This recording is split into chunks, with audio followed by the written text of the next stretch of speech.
నిన్న కురిసిన వర్షానికి బాచ్పల్లిలోని కౌసల్య కాలనీ ఇంకా నీటిలోనే ఉంది. అపార్ట్మెంట్ సెల్లార్స్ పూర్తిగా నీటిలో మునిగిపోయాయి. దీంతో జీహెచ్ఎంసీ సిబ్బంది సహాయక చర్యలు చేపట్టింది. నీటిని తోడి బయటకు పంపిస్తున్నారు. పూర్తి డీటెయిల్స్ నరేందర్ అందిస్తారు. నరేందర్, ప్రస్తుతం అక్కడ పరిస్థితి ఎలా ఉంది? అప్డేట్స్ ఏంటి?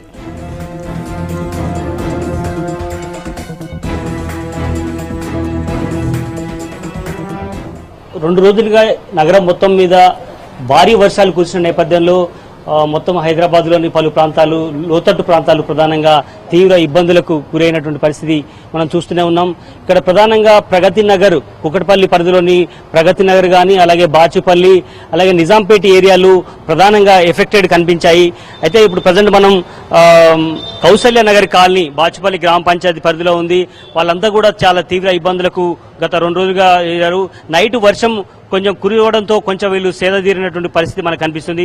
బండ్లు మొత్తం లోపటే ఉండడంతో ఆఫీసులకు కూడా చాలా మంది వెళ్ళలేదు. వాళ్ళ బండ్లని లోపటే నీట మునిగాయి, కొంతమంది కొన్ని కనిపిస్తున్నాయి.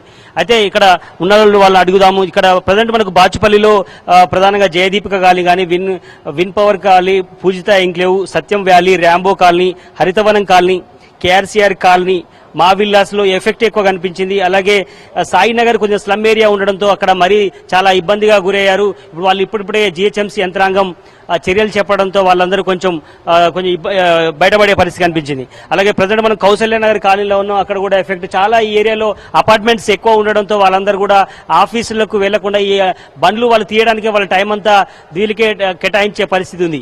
చాలా మంది మోటార్స్ ప్రత్యేకంగా పెట్టించుకొని బయటికి నీళ్లు తోడే ప్రయత్నం చేస్తున్నారు. కొంతమంది ఇక్కడ అధికారులు ఉన్నారు, అలాగే సర్పంచ్ కానీ, అలాగే ఇక్కడ ఉన్నటువంటి అపార్ట్మెంట్ వాసులు ఉన్నారు. వాళ్ళని అడిగించే ప్రయత్నం చేద్దాం. మీరు చెప్పండి సార్, ఈ 2 రోజుల ఎఫెక్ట్ ఎట్లా ఉంది? ఇంకా వెహికల్స్ లోపడే ఉన్నాయా, ఎట్లా ఉంటుంది? లాస్ట్ 2 days గా కురిసిన వర్షాల కింద ఆల్మోస్ట్ 22 అపార్ట్మెంట్స్ కంప్లీట్ సబ్మర్జ్ అయిపోయినాయండి. సెల్లార్లు అన్ని కూడా ఫుల్ అయిపోయినాయి. సో అనుకోకుండా రాత్రి 1 గంట వరకు కూడా చాలా వరకు అందరం అప్రమత్తంగానే ఉన్నాం, అలర్ట్ గా చూస్తున్నాం. కానీ సెల్లార్లో అంతగా నీళ్లు రాకపోయేసరికి రాదేమో అనుకున్నాం. బట్ ఒక్కసారిగా మా పైన ఉన్న 2 చెరువులు గండిపడడం వల్ల ఒక 20-25 నిమిషాల్లోనే మొత్తం సెల్లార్లన్నీ కూడా కంప్లీట్ ఫుల్ అవడం వల్ల 4-5 అపార్ట్మెంట్లు అయితే కంప్లీట్ అన్ని 2 వీలర్స్ 4 వీలర్స్ అన్ని కూడా సబ్మర్జ్ అయిపోయినాయండి. మిగతా బిల్డింగ్ లో చాలా వరకు మేము తీర్చే ప్రయత్నం చేశాము. మొన్న రాత్రి 12 గంటల నుంచి ఇప్పటి వరకు కంటిన్యూస్ గా మోటార్లు పెట్టి, డీజిల్ మోటార్లు పెట్టి మాక్సిమం వాటర్ అంతా కూడా డ్రైన్ అవుట్ చేసుకుంటున్నామండి. సో వర్షాలు లేవు అని చాలా సంవత్సరాల నుంచి ఎదురు చూస్తా ఉన్నాం, నీటి కొరతగా ఉందని. కానీ ఇప్పుడు ఒకసారిగా వర్షం వచ్చినా కూడా తట్టుకునే పరిస్థితి లేకుండా కనిపిస్తుంది. సో రాత్రి ఈఓ గారు, సర్పంచ్ గారు కూడా వచ్చారు. వాళ్ళు చూసారో సహాయక చర్యలు ఏమైనా కావాలని కూడా వాళ్ళు కూడా అనుకూలంగానే స్పందించారు. కాకపోతే మేమే అడుగుతున్నాం అంటే, ఇలా వర్షం పడిన ప్రతిసారి ఈ పరిస్థితి వస్తే ఎదుర్కోవడం చాలా ఇబ్బంది అవుతుంది. కాబట్టి దీనికి ఏదైనా పర్మనెంట్ సొల్యూషన్ కనుక్కొని ట్రైన్ అవుట్ ఫెసిలిటీస్, చెరువులు గండిపడిన ఏరియా మీద ఎక్కువ ఎఫెక్ట్ కనిపించింది. ప్రధాన కారణం ఏంటి? అంటే చెరువు తెగడమా లేదంటే కట్ చేయడం జరిగిందా? ఎందుకోసం? పైన ఉన్న చెరువులు గండి కొట్టడం వల్లే మాకు ఒక్కసారిగా నీళ్లు రావడం వల్ల ఇబ్బంది జరిగిందండి.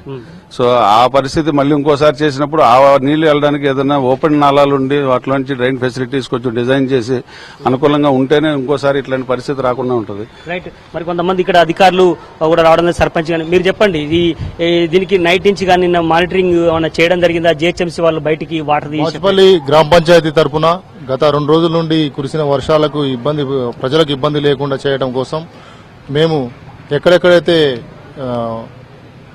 నీళ్లు బాగా ఎక్కువ ఇబ్బంది ఉన్నదో అక్కడ సత్వర చర్యలు కైగొనడం కోసం 4 ప్రొక్లేన్లు పెట్టి, ఈ సెల్లార్లలో నీళ్లు రావడం వల్ల కార్లు, మోటార్ సైకిళ్లు వీళ్ళకి చాలా ఇబ్బంది కలగడం జరిగింది.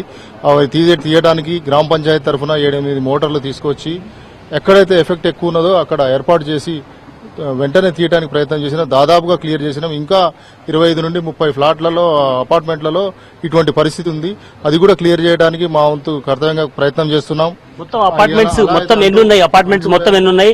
మంచినీరు కూడా కొంతమందికి అందట్లేదని కంప్లైంట్ ఇవ్వడం జరుగుతుంది. ఈ నీళ్లు బయటకి కూడా, కిందికి కూడా రాలేని పరిస్థితి, నిత్యావసర వస్తువులు కూడా కొనుక్కోలేని పరిస్థితి. వాళ్ళకి ఏం చర్యలు చేపడుతున్నారు? నిత్యావసర వస్తువులు అందరికీ అందుబాటులోనే ఉన్నాయి. ట్యాంకర్లతోటి మేము మంచినీళ్లు సరఫరా చేస్తున్నాం. మా దగ్గర ఉన్న మినరల్ వాటర్ ప్లాంట్ వాళ్ళతోటి మాట్లాడి వాళ్ళ ద్వారా మేము మంచినీటి సరఫరా కూడా చేయడం జరుగుతుంది. ఇది మా గ్రామ పంచాయతీ నుండి చేసి అంటువ్యాధులు కూడా ప్రబలకుండా బ్లీచింగ్ పౌడర్ అవి సర్వ్ చేయడం, చల్లించడం జరుగుతుంది. ఇక్కడున్న ఈ కాలనీల అధ్యక్షులు, కార్యదర్శులు, ఈ కాలనీ వాసులందరి సహకారంతో కూడా మేజర్ ప్రాబ్లం అనేది లేకుండా చేయడానికి చాలా వరకు ప్రయత్నం చేసినాం అనేది మేము తెలియజేస్తున్నాం. రైట్. మీరు చెప్పండి, ఇక్కడ స్థానికంగా ఉంటున్నారు, మీకు ఏమనిపిస్తుంది? భవిష్యత్తులో ఇట్లాంటి ఎఫెక్ట్ రాకుండా ఎట్లాంటి చర్యలు తీసుకుంటారు? లేదంటే ఇప్పుడు రాజకీయ నాయకులు కావచ్చు, సర్పంచ్ ఇప్పుడు ఈ యొక్క 2008-9లో మళ్ళీ ఈ రోజు ఎన్నో అపార్ట్మెంట్లు గెలిచినటువంటి సందర్భం, ఒక్కసారిగా మళ్ళీ ఒక ప్లాన్ లేకుండా దీన్ని వెలిచిన వల్ల ఈ రోజు డిస్టర్బ్ జరగడం అయింది. మళ్ళీ ఇట్లాంటి అన్ని దీనిపైన ఈ కాలనీ పైన 3 చెర్లు ఉన్నాయి.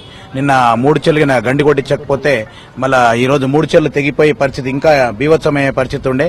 మళ్ళీ నిన్న వెంటనే తడిపరి నిర్ణయం, నిన్న 5 గంటల నుంచి జేసీబీలు పొక్కులైన్లు పెట్టి అవి గండి కొట్టించి ఒక సైడ్ నుంచి వాటర్ మలిపేయడం జరుగుతూ ఉంది. మళ్ళీ మా వంతు సాయంగా నిన్న ఒకే రోజు ఎఫెక్ట్ కాబట్టి రాత్రి 8 గంటల వర్షం ఒక్కరోజు కురవడంతో చాలా ఎఫెక్ట్ జరగడం జరిగింది. మేము దానికి చాలా బాధపడుతున్నాం. ఇది పరిస్థితి. ఇక్కడ హైదరాబాద్ లో ప్రధానంగా ఎఫెక్ట్ గురైనటువంటి ఏరియాలో కుకట్పల్లి ఏరియాలోని పలు ప్రాంతాలుగా ఉన్నాయని మనకు తెలుసు. అదేవిధంగా దీనికి ప్రధానంగా నాలాలను ఆక్రమించడం కావచ్చు, కొన్ని ఏరియాలు కబ్జాకు గురైనటువంటి ఏరియాలు వాళ్ళని లేఅవుట్లు నిర్మించడం కావచ్చు, అలాగే దీని పైన ఉన్నటువంటి చెరువుల్లో కూడా గండిపడడం వల్ల ఈ సమస్య వచ్చిందని మనకు స్పష్టంగా అర్థమవుతుంది. ఏదైనా అధికారులు కానీ వీళ్ళందరూ కూడా యుద్ధ ప్రాతిపదికన కొన్ని ఏర్పాట్లు చేయడం వల్ల వీళ్ళు కొంత ఉపశమనంగా ఫీల్ అవుతున్నారు. ఏదైనప్పటికీ మాత్రం మరో 24 గంటలు గడిస్తే గానీ వీళ్ళందరూ కూడా తమ విధులకు బయలుదేరే అవకాశం కనిపిస్తోంది. Right, thank you Narender.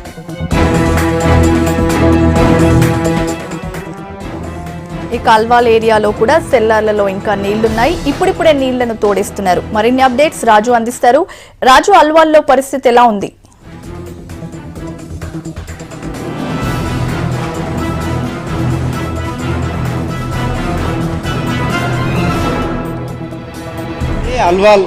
అల్వాల్లో ఉన్నాం మనం. నిన్నటి నుండి ఇదే పరిస్థితి. అల్వాల్లోని కొన్ని కాలనీలు, అటు శ్రీనగర్ కాలనీ కావచ్చు, ఇటు బాలాజీ నగర్ కాలనీ కావచ్చు, కాలనీ ప్రజలు నీటి కష్టాలతో చాలా ఇబ్బందులు పడుతున్నారు. పైన తెగిన చెరువులు కావచ్చు, డ్రైనేజీకి సంబంధించిన సమస్య కావచ్చు, ఆ రెండు కలిసిన వాటర్ అంతా ఈ కాలనీలో కంప్లీట్గా నిండిపోయాయి.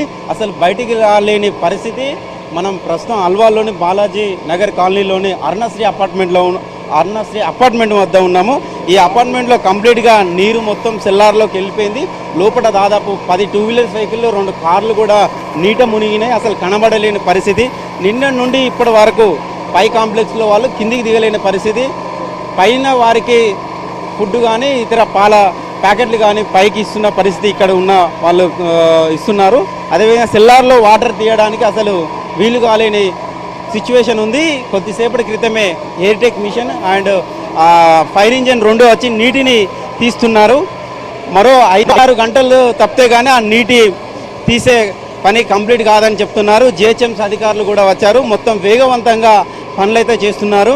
కానీ పైన ఉన్న హకీంపేట కావచ్చు, ఉప్పల్రెడ్డి చెరువు కావచ్చు, ఇంకొక 2 చెరువులు డ్రైనేజ్ వాటర్ మొత్తం కంప్లీట్గా ఈ కాలనీ గుండానే చిన్నరాయుడుపేట చెరువుకు వెళ్తుంటాయి. అందుకని ఈ 2 కాలనీలు, ఈ పక్కన ఉండే శ్రీనివాస్ నగర్ కాలనీ కావచ్చు, బాలాజీ నగర్ కాలనీ కావచ్చు, దాదాపు 2 రోజులుగా ఇదే ప్రవాహం కొనసాగుతుంది. ఇక్కడికి వచ్చిన జిహెచ్ఎంసీ అధికారులు కానీ ప్రజాప్రతినిధులు కానీ చూసి స్పందించి వెంటనే యాక్షన్ తీసుకుంటామని చెప్తూ వెళ్ళిపోతున్నారన్నారు. కొద్దిసేపటి క్రితమే ఫైర్ సంబంధించిన సిబ్బంది వచ్చి చకచక పనులు అయితే వేగంగా చేస్తున్నారు.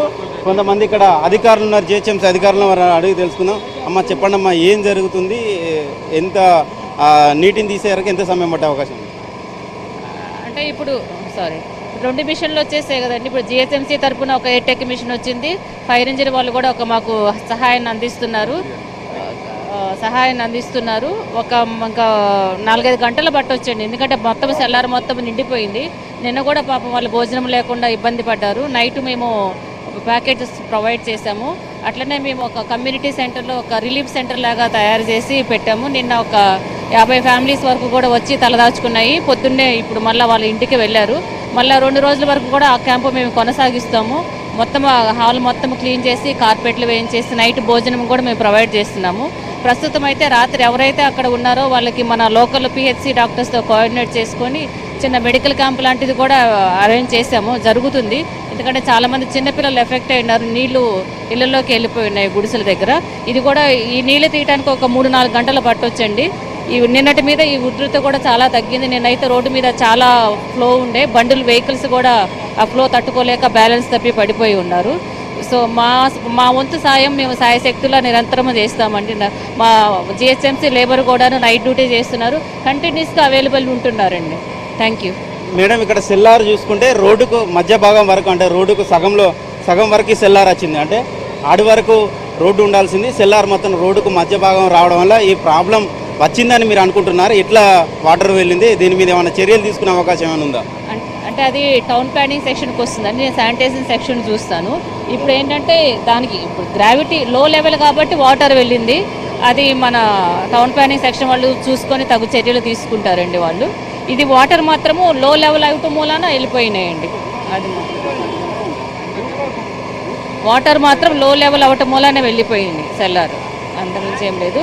టౌన్ ప్లానింగ్ వాళ్ళు తగు చర్యలు తీసుకుంటారండి దీన్ని. ఒకవైపు జిహెచ్ఎంసీ అధికారులు పర్యవేక్షణ లోపం అనుకోవచ్చు, మరోవైపు ఇక్కడ ఉన్న స్థానికులు రూల్స్ బ్రేక్ చేసి ఇండ్ల నిర్మాణాలు చేసిననేది మనకు స్పష్టంగా అర్థమవుతుంది. ఇది మధ్యలో వరకు, అంటే ఈ సెల్లారు రోడ్డుకు మధ్యలో మధ్య వరకు కూడా సెల్లార్ ఏర్పాటు చేసుకోవడం జరిగింది. ఇక్కడ స్థానికులు కూడా అసలు ఈ రోడ్డు పూర్తి స్థాయిలో లేకుండా సగం వరకు ఉన్నా అని కూడా ఆరోపణలు చేయడం జరుగుతుంది. అధికారులు కూడా, జిహెచ్ఎంసీ అధికారులు కూడా ఇంతకాలం చూసి చూడనట్లుగా వివరించారనే చెప్పాలి. కానీ ఇవాళ కురిసిన వర్షానికి, అంటే 2 రోజులుగా కురిసిన వర్షానికి మాత్రం ఇక్కడ ఉన్న స్థానికులు మాత్రం తీవ్రంగా ఇబ్బందులు అయితే పడుతున్న పరిస్థితి కనబడుతుంది. బయటికి వెళ్ళలేని పరిస్థితి ఉన్నది. చిన్నారులు కావచ్చు, పెద్దలు కావచ్చు, అసలు బయటికి వెళ్ళాలన్నా కూడా వెళ్ళలేని పరిస్థితి. స్కూళ్ళు కూడా పిల్లలు స్కూల్ కూడా మానేశారు. 2 రోజుల నుంచి స్కూల్ కూడా హాలిడే ఇచ్చిన స్కూల్ యాజమాన్యాలు హాలిడే కూడా ఇచ్చాయి. జిహెచ్ఎంసీ అధికారులు అయితే వేగవంతంగా అయితే పనిచేస్తున్నారు. అదేవిధంగా ఇక్కడ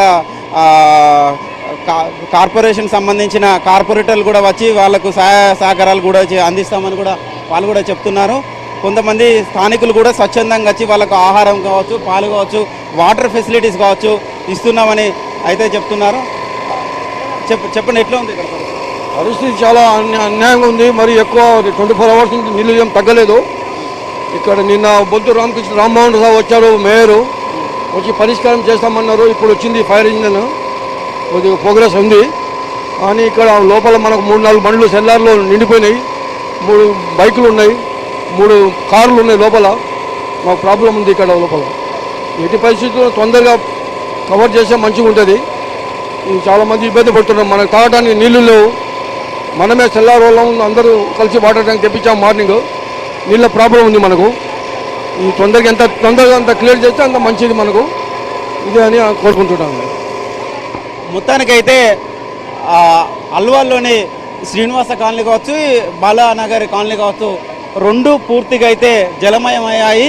ఈ జలమయం నుండి కొద్దిగా తేరుకోవాలంటే మరో 24 గంటల సమయం పట్టే అవకాశం ఉంది. అదేవిధంగా పైనుంచి కూడా వాటర్ ఫ్లో విపరీతంగా వస్తున్న పరిస్థితి అయితే కనబడుతుంది. ఇక్కడ ఉన్న సెల్లార్తో పాటు చుట్టుపక్కల కాలనీలో ఇళ్లలోకి నీళ్లు రావడం వల్ల కొన్ని ఏరియాలలో, అంటే శ్రీనివాస్ నగర్ పైన ఉండే కాలనీలో ఇళ్లకు తాళాలు వేసుకొని ఇతర ప్రాంతాలకు వెళ్ళినట్లు తెలుస్తుంది. కొందరు బంధువుల ఇళ్లకు వెళ్తే మరికొందరు ఇక్కడ పునరావాస కేంద్రాలను దూర ప్రాంతాల్లో ఏర్పాటు చేసినని జిహెచ్ఎంసీ అధికారులు చెప్తున్నారు. ఆ దూర ప్రాంత కేంద్రాలకు స్థానికులు వెళ్ళినట్టున్నారు. ఈ పక్కనే చిన్నరాయుడుపేట చెరువు ఉంటుంది. ఆ చెరువుకి వాటర్ ఫ్లో విపరీతంగా పెరగడం, చెరువు చుట్టూ ప్రాంతాల్లో ఉండే నివాసం ఉంటే వాళ్ళు కూడా తాళాలు వేసుకొని బయటకు వెళ్ళారు. వాళ్ళ ఇంట్లో మొత్తం ఉన్న సామాన్లు కావచ్చు, ఇతర నిత్యావసర వస్తువులు కావచ్చు పూర్తిగా తడిసి ముద్దయిపోయినాయి. బయటికి వెళ్ళలేని పరిస్థితి, ఇంట్లోకి వెళ్ళలేని పరిస్థితి. ఉన్నవాళ్ళు పై ఫ్లోర్లోకి వెళ్తే కింద వాళ్ళు మాత్రం తాళాలు వేసుకొని బయటకు వెళ్ళే పరిస్థితి. ఇదే సిచ్యువేషన్ మరో 24 గంటలు కావచ్చు, 30 గంటలు కావచ్చు కంటిన్యూ చేసే పరిస్థితి కనబడుతుంది. ఇక్కడ తాజా పరిస్థితి అయితే ఇలా ఉంది. Swathi. Right, thank you Raju.